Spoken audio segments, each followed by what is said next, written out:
ये सुनिए मुसलमानों, औरत मर्द की पसली से बनी है और जिस मर्द की पसली से वो बनी है उसका निकाह उसी मर्द से होगा। आज मुस्लिम सोसाइटी में ये बात इतनी मशहूर हो चुकी है कि लोग इसे पत्थर की लकीर मानते हैं। इस गलत फहमी की वजह से 3 बड़े नुकसान हो रहे हैं। लोगों के दिमाग में कंफ्यूजन है, औरतों को मर्द की जागीर या कमतर समझा जाता है और सबसे बड़ी बात, इस्लाम पर गलत इल्जाम लगता है।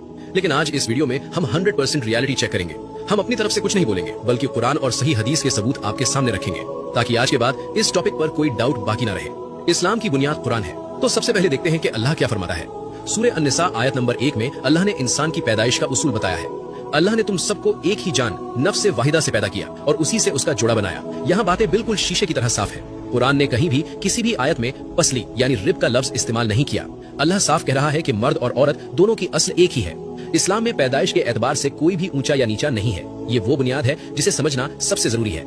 यहाँ एक बहुत बारीक नुक्ता समझिए। हदीस अक्सर बात समझाने के लिए मिसाल यानी मेटाफर का इस्तेमाल करती है। उसे लफ्ज ब लफ्ज लिटरली नहीं लिया जाता। जैसे एक मशहूर हदीस है, दुनिया मोमिन के लिए कैद खाना यानी प्रिजन है। अब जरा सोचिए, क्या ये दुनिया वाकई ईंट पत्थर और लोहे की सलाखों वाली जेल है? नहीं। या कुरान कहता है दिल अंधा होता है। क्या दिल के पास वाकई आंखें होती हैं जो अंधी हो गई? नहीं। ये सब सिर्फ मिसालें हैं बात की गहराई समझाने के लिए। बिल्कुल उसी तरह पसली का जिक्र भी एक मिसाल है। ये कोई बायोलॉजी का रूल नहीं है। अब आप कहेंगे लेकिन हदीस में तो पसली का जिक्र है। जी हाँ, सही बुखारी और सही मुस्लिम में हदीस है कि नबी हजरत मोहम्मद सल्लल्लाहु अलैहि वसल्लम ने फरमाया, औरत को पसली से पैदा किया गया है।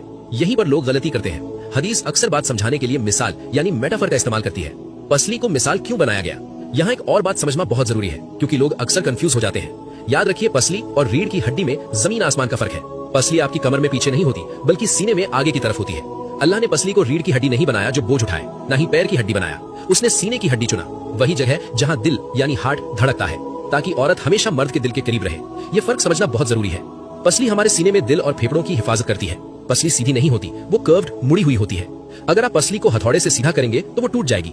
नबी सल्लल्लाहु अलैहि वसल्लम यही समझा रहे थे कि औरत की फितरत नाजुक और जज्बाती होती है। वो दिल की हिफाजत करने वाली है। उसे जबरदस्ती सीधा करने की कोशिश मत करो। इस हदीस का मकसद ये बताना नहीं था कि औरत हड्डी से बनी है, बल्कि इसका मकसद मर्दों को वार्निंग देना था। हदीस के अल्फाज है, अगर तुम उसे जबरदस्ती सीधा करने की कोशिश करोगे तो तुम उसे तोड़ दोगे। और हदीस में आगे आता है कि उसका टूटना तलाक है। ये बायोलॉजी नहीं, ये रिलेशनशिप साइकोलॉजी है। रसूल सल्लल्लाहु अलैहि वसल्लम कह रहे हैं कि औरत के इमोशंस और उसकी फितरत को कंट्रोल मत करो, उसके साथ नरमी से पेश आओ। अगर तुम उसे अपनी तरह सख्त बनाना चाहोगे तो रिश्ता टूट जाएगा। और आखिर में वो निकाह वाली बात कि निकाह उसी से होगा जिसकी पसली है, ये बात सरासर गलत है।